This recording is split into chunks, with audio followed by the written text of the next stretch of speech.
¿Qué tal? Vamos a entrar de lleno en esta explicación, donde vamos a construir una verdadera clase magistral basada en la guía maestra de las conjunciones y conectores en español. Hay una frustración súper común, especialmente para quienes hablan portugués y ya tienen un nivel intermedio. Conocen el vocabulario, entienden a los nativos a la perfección, pero al momento de hablar, es como chocar contra una pared de ladrillos.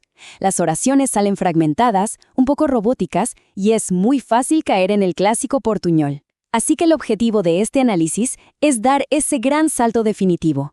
Es dejar atrás las frases sueltas y empezar a dominar un diálogo que sea completamente fluido, natural y con una estructura 100% nativa. ¡Empecemos! La agenda para estructurar esta clase es la siguiente. Primero, veremos qué es el pegamento del idioma. Segundo, los fundamentos de las conjunciones coordinantes. Tercero, la famosa trampa entre pero y sino. Cuarto, las conjunciones subordinantes para un nivel avanzado. Quinto, el gran dilema entre el indicativo y el subjuntivo. Y cerramos con la fluidez en la práctica. Así que vamos directo a la sección 1, el pegamento del idioma, la base para conectar nuestras ideas. Antes de ponernos a memorizar reglas de gramática, es fundamental entender el concepto. Imaginemos por un segundo que el vocabulario son los ladrillos para construir una casa. Si no tenemos algo que los una, literalmente solo tenemos una pila de bloques inestables que se van a caer. Bueno, las conjunciones son ese cemento, ese pegamento lingüístico que mantiene unido al español. Son estas palabras clave que conectan pensamientos relacionados o que marcan un contraste. Hacen que las frases fluyan sin cortes raros, transformando ideas sueltas en algo lógico y súper coherente. Cuando nos falta este pegamento, o si lo usamos mal, la persona que nos escucha tiene que hacer el doble de esfuerzo para armar el rompecabezas en su cabeza. Pasamos entonces a la sección 2, conjunciones coordinantes, dominando lo básico. Aquí hay una primera trampa tanto ortográfica como fonética, en la que es facilísimo caer. Las conjunciones coordinantes unen elementos que tienen el mismo peso, y la más común de todas es la aditiva y, que usamos para sumar cosas. Pero hay un detalle. El español detesta la cacofonía, o sea, odia cuando los sonidos chocan y arruinan la musicalidad de la frase. Por eso la I se tiene que transformar en una E obligatoriamente cuando la siguiente palabra empieza con el sonido I o I. Así que decimos Juan y Susana, perfecto, pero la regla nos exige cambiar a Francia e Inglaterra. Si repitiéramos el sonido I, haríamos una pausa rarísima. Un dato curioso que nos da la fuente es que la única excepción a esto es si la palabra empieza con el diptongo ye, lo que nos permite decir flores y hierba. Y bueno, ¿qué pasa cuando queremos dar opciones? Pasa exactamente lo mismo. La conjunción disyuntiva o, que sirve para separar posibilidades, se topa con el mismo problema musical. Tenemos que cambiar esa letra por una U, justo antes de cualquier palabra que empiece con el sonido O u O. En el día a día uno pregunta mayonesa o mostaza sin pensarlo, pero si estamos contando, la regla nos dice que debe ser 7 u 8, para no chocar las dos vocales juntas. Es pura elegancia fonética. El idioma usa este pegamento para darle sentido a la oración, pero también para que suene bonito. Vamos a la sección 3, la trampa entre pero y sino. ¿Cómo expresar contraste correctamente? Cuando queremos contrastar ideas, aparece uno de los mayores dolores de cabeza en el aprendizaje del español. En idiomas como el portugués, una sola palabrita más hace todo el trabajo.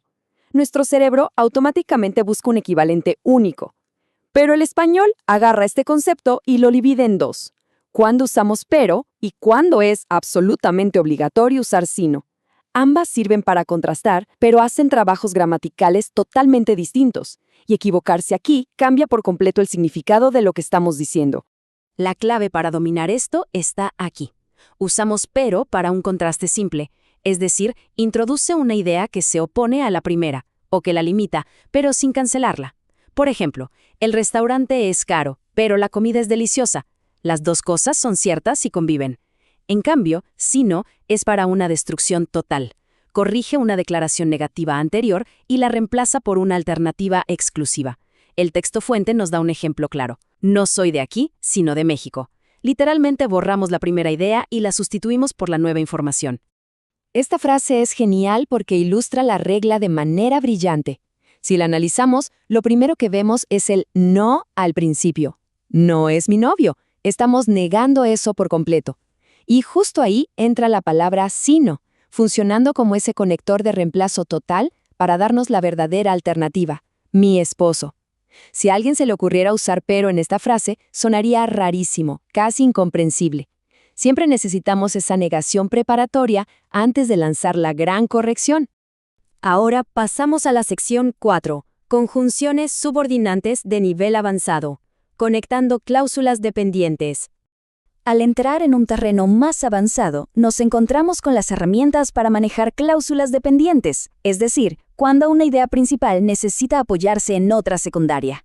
Aquí vemos cómo se categorizan por propósito. Para la causa tenemos porque o el elegante ya que. Para la concesión usamos aunque, como en aunque cueste mucho la compraré. El tiempo se marca con cuando o mientras. Si queremos plantear una condición, usamos sí o con tal de que. Y para el propósito, el infalible para qué, creando frases como te lo explico para que entiendas. Empezar a usar estas categorías es lo que realmente sube el nivel de la conversación. Llegamos a la sección 5, el dilema. Indicativo o subjuntivo. Conquistando el mayor desafío gramatical. Este es uno de los momentos de la verdad en el español, saber cuándo este pegamento requiere encender el modo subjuntivo. Lo mejor que podemos hacer es tomar una captura de pantalla mental de esta lista. Expresiones como a menos que, antes de que, con tal de que, en caso de que, para qué y sin que, son detonadores automáticos. Siempre, absolutamente siempre, van a pedir subjuntivo porque implican un propósito, una condición o algo que aún no ha pasado. Aprenderse esto de memoria es el atajo más rápido para sonar como alguien verdaderamente avanzado. Fíjense en esta frase. Marcos quiere cenar antes de que ustedes lleguen. Aquí se ve clarísimo cómo actúan estos detonadores.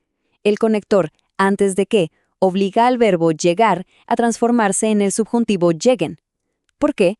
Porque tenemos dos sujetos diferentes, Marcos por un lado y ustedes por el otro. Un detalle buenísimo que resaltan nuestras fuentes es que si la persona fuera la misma en ambas partes de la oración, el problema desaparece. Solo quitamos el que y usamos el infinitivo, Marcos quiere cenar antes de llegar. Mucho más fácil, ¿no? Pero ojo con los verdaderos camaleones del idioma. Las conjunciones de tiempo como cuando, mientras o hasta que. Estas no tienen regla fija, cambian según el contexto. Si estamos hablando de un hecho consolidado o un hábito del pasado, usamos el indicativo. Por ejemplo, cuando era niño, jugaba en el parque. Es una realidad absoluta. Pero si esa misma palabra apunta a un futuro incierto, ¡boom!, exige subjuntivo. Cuando sea mayor, viajaré por el mundo. Entender esa flexibilidad temporal es la verdadera magia de la fluidez. Y para cerrar, la sección 6, fluidez en la práctica, integrando todo lo que hemos visto. Si analizamos una conversación real, como esta de nuestras fuentes entre Alejandra y Gabriela, vemos todo esto en acción. Conectores simples como pero, como o ya que son los héroes anónimos de la charla. No solo unen ideas, cumplen funciones muy humanas. Nos dan tiempo para pensar sin crear silencios incómodos, muestran empatía y le dan ritmo a la interacción. Son los engranajes que hacen que todo se sienta orgánico, marcando la diferencia entre alguien que traduce palabras en su cabeza y alguien que realmente está conversando de forma vibrante. La gran conclusión de esta clase magistral es sencilla. El vocabulario por sí solo no basta. El verdadero dominio está en las conexiones. Dominar estas conjunciones es la llave maestra para salir del portuñol. Así que nos queda esta reflexión. ¿Vamos a seguir hablando con frases aisladas que cuestan trabajo entender? ¿O estamos listos para usar este poderoso pegamento lingüístico y alcanzar la verdadera fluidez en español? Ha sido un recorrido excelente analizando estos fundamentos. Hasta la próxima.